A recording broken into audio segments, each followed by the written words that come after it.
यह कहानी है विवेक नाम के एक युवक की, जो एक छोटे से कस्बे से एक बड़े भारतीय शहर मुंबई में आया था अपने सपनों को साकार करने। उसका सपना बड़ा था, पर जेब में चंद सिक्कों के सिवा कुछ नहीं था। उसने ना तो अंग्रेजी मीडियम स्कूल से पढ़ाई की थी, न कोई ऊंची पहचान थी। पर एक चीज थी जो बाकियों से अलग बनाती थी: अदम्य मेहनत करने का जज्बा। विवेक का बचपन बिहार के एक छोटे से गांव में बीता।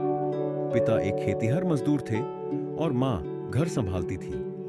घर में दो वक्त की रोटी मुश्किल से नसीब होती थी। पढ़ाई के लिए स्कूल तक जाना भी कभी कभी लग्जरी जैसा लगता। पर विवेक ने हार नहीं मानी।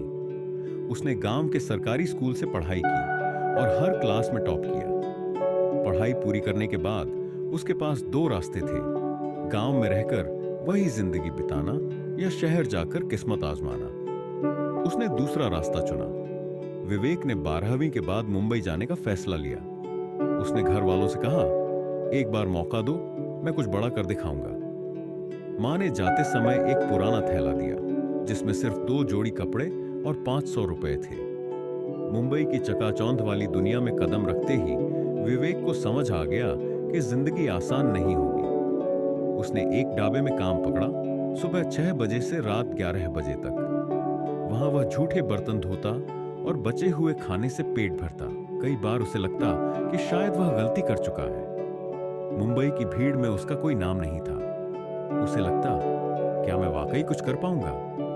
लेकिन फिर वह माँ के आंचल में छिपे सपनों को याद करता और खुद से कहता, मेरे पास खोने के लिए कुछ नहीं है, पर पाने को पूरी दुनिया है। ढाबे में काम करते समय उसकी मुलाकात अर्जुन सर से हुई। वे एक रेगुलर ग्राहक थे और एक डिजिटल मार्केटिंग कंपनी के मालिक थे। अर्जुन को विवेक का काम करने का तरीका पसंद आया: ईमानदारी, समय की पाबंदी और सीखने की भूख। एक दिन अर्जुन ने पूछा, क्या पढ़ाई की है?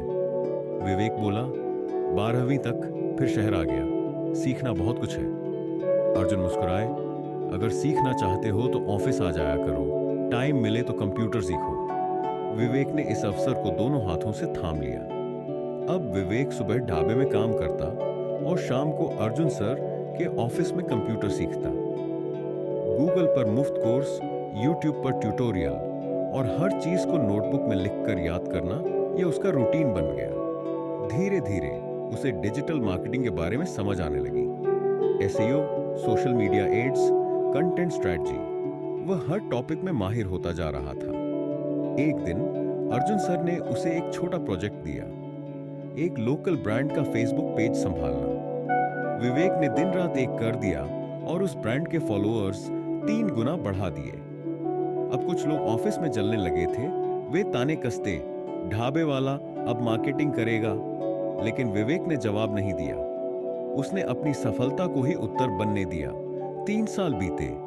अब विवेक अर्जुन सर की कंपनी में full time digital marketing expert बन चुका था। पर अब वह खुद का कुछ करना चाहता था। उसने अपनी छोटी सी कंपनी शुरू की, वी मार्क सॉल्यूशंस। उसके पास ना टीम थी, ना ऑफिस, सिर्फ एक लैपटॉप, एक वाईफाई राउटर और ढेर सारा हौसला। पहला क्लाइंट ढूंढना सबसे बड़ी चुनौती थी। कई दरवाजे बंद हुए, पर एक लोकल मिठाई वाले ने भरोसा दिखाया। विवेक ने उसका सोशल मीडिया संभाला और बिक्री 40% बढ़ा दी। धीरे धीरे क्लाइंट्स बढ़ने लगे, लेकिन तभी महामारी आ गई। सारे प्रोजेक्ट रुक गए। ऑफिस बंद, क्लाइंट गायब, बैंक बैलेंस खत्म। उसने सोचा, क्या यह सफर यहीं खत्म हो जाएगा?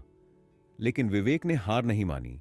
उसने ऑनलाइन वर्कशॉप्स शुरू की, इंस्टाग्राम पर फ्री टिप्स देने शुरू किए। उसका कंटेंट वायरल होने लगा। अब लोग उसे सेल्फ मेड डिजिटल कहते हैं, मेंटोर कहने लगे। महामारी के बाद उसके पास बड़े बड़े ब्रांड्स आने लगे। उसने एक टीम बनाई, ऑफिस किराए पर लिया और 2 साल में उसकी कंपनी का टर्नओवर 5 करोड़ को पार कर गया। अब वह सिर्फ एक बिजनेसमैन नहीं था, वह युवाओं के लिए प्रेरणा बन चुका था। हर महीने वह मुफ्त वेबिनार करता ताकि और भी विवेक बन सके। विवेक अब भी उस गांव को नहीं भूला था जहां से वह आया था। उसने गांव में एक कंप्यूटर ट्रेनिंग सेंटर शुरू किया, जहां गरीब बच्चों को डिजिटल कौशल सिखाया जाता है।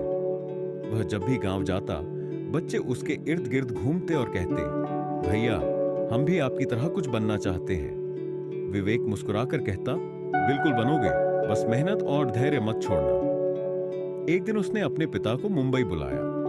पिता ने जब उस ऊंचे ऑफिस की बिल्डिंग देखी तो आंखें भर आईं। पिता बोले, तू तो हमारे सपनों से भी बड़ा बन गया बेटा। विवेक ने झुककर उनके पैर छुए और कहा, आपकी मेहनत और मेरी लगन, यही तो असली दौलत है। आज विवेक एक करोड़पति है, पर दिल से आज भी वही गांव का लड़का है जिसने बर्तन धोते वक्त भी सपने देखना नहीं छोड़ा था।